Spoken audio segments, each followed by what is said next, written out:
Banyak orang merasa sulit kaya padahal mereka sudah kerja keras setiap hari. Masalahnya sering bukan di penghasilan tapi di cara pandang terhadap uang. Bayangkan seseorang yang baru saja menerima gaji. Uang itu langsung dipakai untuk belanja baju, gadget, atau makan enak. Pola pikir seperti ini membuat uang hanya lewat sebentar di tangan, lalu habis begitu saja. Berbeda dengan mereka yang punya mindset kaya. Saat uang datang, mereka tidak bertanya, "Apa yang bisa aku beli?" Melainkan, "Bagaimana caranya uang ini bisa berkembang?" Inilah perbedaan pertama yang paling mendasar. Orang dengan pola pikir konsumtif hanya melihat uang sebagai alat belanja, sedangkan orang dengan pola pikir kaya melihat uang sebagai bibit yang harus ditanam agar bisa tumbuh lebih besar di masa depan. Di bagian pertama tadi kita bicara soal cara pandang terhadap uang. Sekarang kita masuk ke perbedaan kedua, yaitu cara kita melihat peluang. Kalian sadar nggak sih? Banyak orang ketika menghadapi masalah justru langsung menyerah atau mengeluh.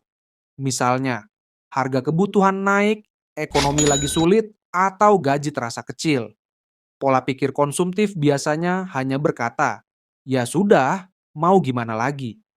Akhirnya berhenti di situ saja tanpa ada langkah baru. Sedangkan orang dengan mindset kaya berpikir berbeda. Mereka justru melihat celah di balik masalah itu. Saat harga naik, mereka bertanya, barang atau jasa apa yang paling dibutuhkan orang sekarang? Ketika ekonomi sedang lesu, mereka melihat kesempatan untuk menambah skill, memperluas relasi, atau bahkan mencari bidang usaha baru yang sebelumnya tidak terpikirkan. Bedanya sederhana, tapi besar pengaruhnya. Orang biasa berhenti di keluhan, sedangkan orang kaya bergerak mencari jalan. Karena di setiap masalah sebenarnya ada peluang, hanya saja tidak semua orang mau mencarinya. Inilah alasan kenapa orang dengan mindset kaya bisa terus maju, meski situasi tidak selalu mendukung. Mereka tidak menunggu kondisi sempurna, mereka menciptakan peluang dari kondisi apapun yang ada. Dan disinilah jalan menuju kekayaan mulai terbuka semakin lebar. Setelah cara pandang terhadap uang dan cara melihat peluang, ada satu hal lagi yang membedakan, yaitu bagaimana kita menghadapi kegagalan. Banyak orang ketika gagal sekali saja langsung berhenti. Misalnya buka usaha kecil lalu merugi. Mereka berkata, "Memang bukan rezeki saya." Atau ketika ditolak sekali, mereka merasa semua pintu sudah tertutup. Akhirnya, mereka kembali ke zona nyaman dan tidak mencoba lagi. Orang dengan mindset kaya melihat kegagalan dengan cara yang berbeda. Bagi mereka, kegagalan bukan akhir, tapi bagian dari proses belajar. Jika sebuah usaha tidak berhasil, mereka tidak berhenti melainkan mencari tahu apa yang salah, apa yang bisa diperbaiki.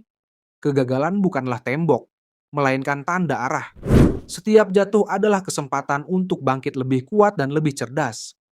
Inilah perbedaan ketiga yang penting. Orang biasa berhenti ketika gagal, sedangkan orang kaya menjadikan kegagalan sebagai bahan bakar untuk melangkah lebih jauh.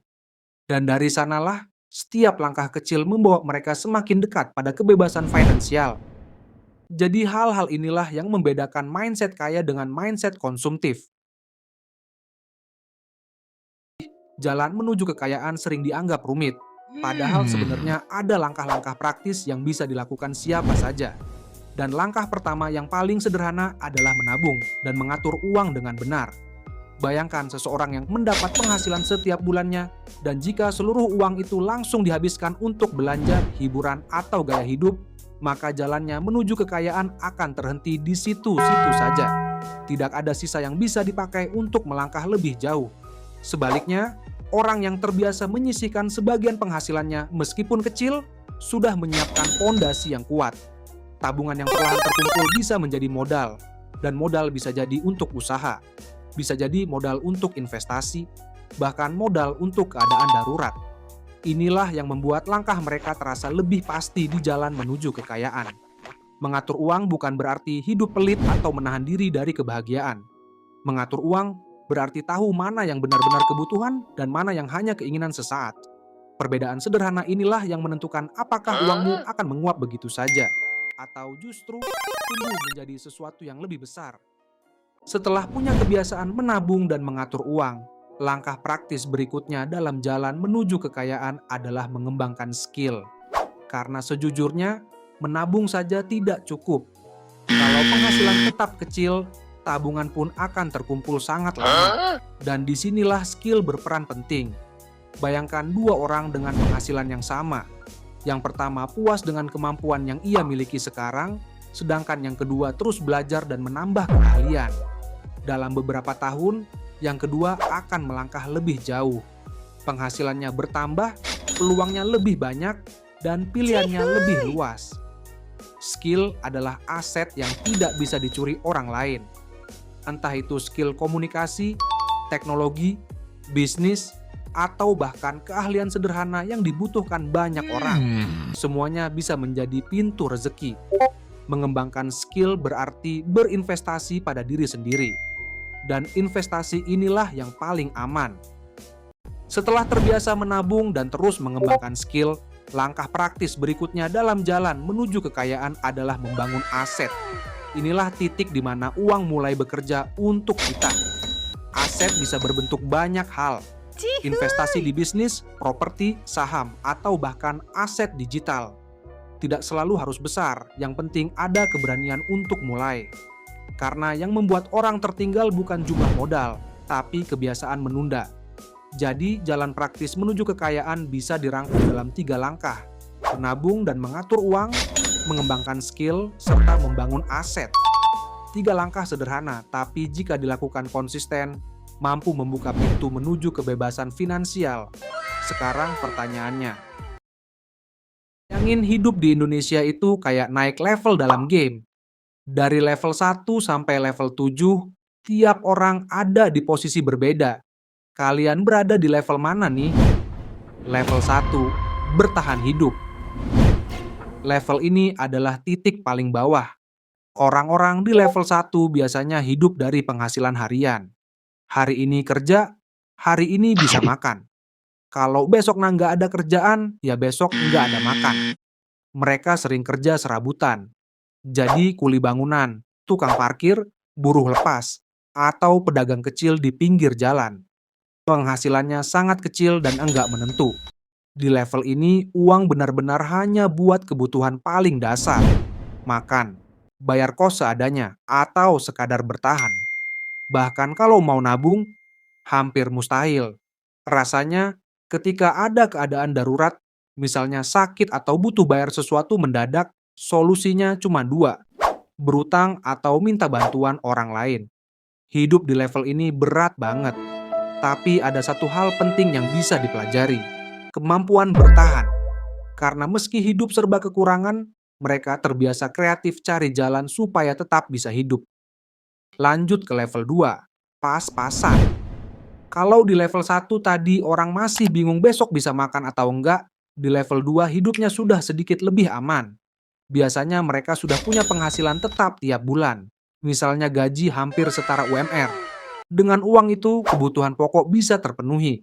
Bisa makan 3 kali sehari, bayar kos atau kontrakan, listrik, pulsa, bahkan sesekali nongkrong. Tapi saat gajian tanggal 1, tanggal 10 udah mulai bingung. Dan menjelang tanggal tua, dompet sering kering.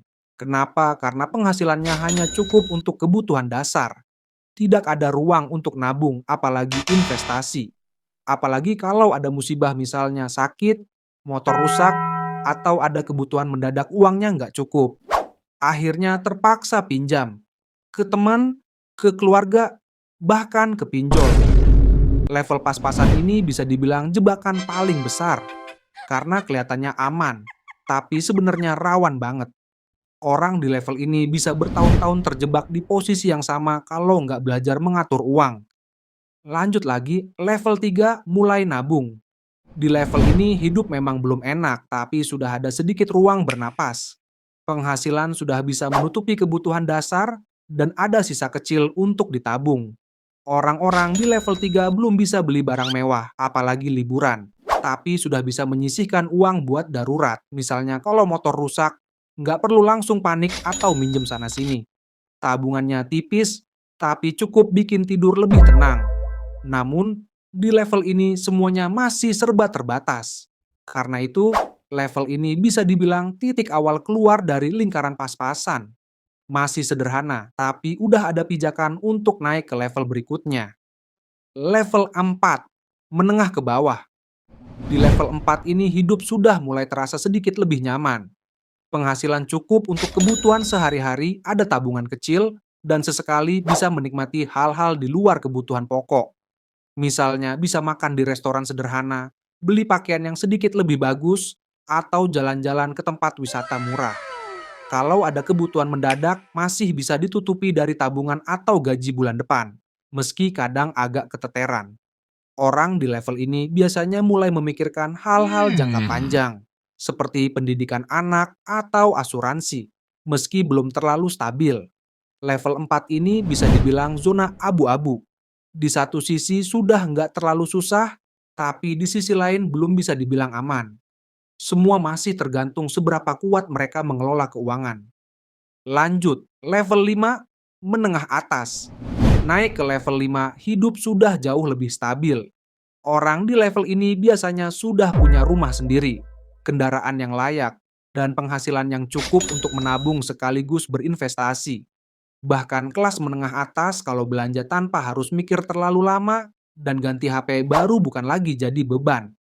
Kalau ada kebutuhan darurat, misalnya sakit atau perbaikan rumah, mereka lebih siap karena sudah punya dana cadangan. Di level ini sering disebut kelas menengah mapan. Hidup terlihat enak, nyaman, tapi sebenarnya pondasi keuangannya belum sekuat itu. Kalau penghasilan berhenti mendadak, masih ada kemungkinan jatuh ke bawah. Lanjut lagi, level 6, financial freedom. Level ini adalah mimpi banyak orang, yaitu kebebasan finansial. Artinya, kita nggak lagi kerja demi uang, tapi uang yang bekerja untuk kita. Penghasilan pasif dari bisnis, properti, atau investasi sudah cukup menutup semua kebutuhan hidup. Di tahap ini, hidup terasa jauh lebih tenang. Rumah, kendaraan, tabungan, dan masa depan keluarga sudah aman. Bahkan kalau berhenti kerja, gaya hidup sehari-hari tetap bisa terjaga tanpa harus khawatir. Yang menarik, orang di level ini punya keleluasaan lebih. Mereka bisa mengejar passion, liburan kapan saja, atau membantu orang lain dalam skala yang lebih besar. Karena uang bukan lagi penghalang utama. Terakhir, level 7, super kaya atau elit. Level terakhir ini hanya dihuni segelintir orang. Super kaya atau elit. Kekayaannya bukan lagi miliaran, tapi bisa ratusan miliar bahkan triliunan. Aset mereka tersebar ada di mana-mana. Hidup di level ini sudah jauh melampaui sekadar kenyamanan. Mereka punya kekuasaan, pengaruh, bahkan bisa mengubah arah ekonomi dan politik. Nama mereka sering masuk berita, jadi panutan, atau malah kontroversi. Bagi sebagian orang, level ini adalah puncak pencapaian. Tapi bagi yang sudah sampai sini, tantangan terbesarnya bukan lagi soal uang, melainkan bagaimana meninggalkan warisan, menjaga reputasi, dan memberi dampak besar bagi banyak orang. Jadi itulah 7 level kekayaan di Indonesia. Kalau boleh jujur, kalian sekarang ada di level berapa?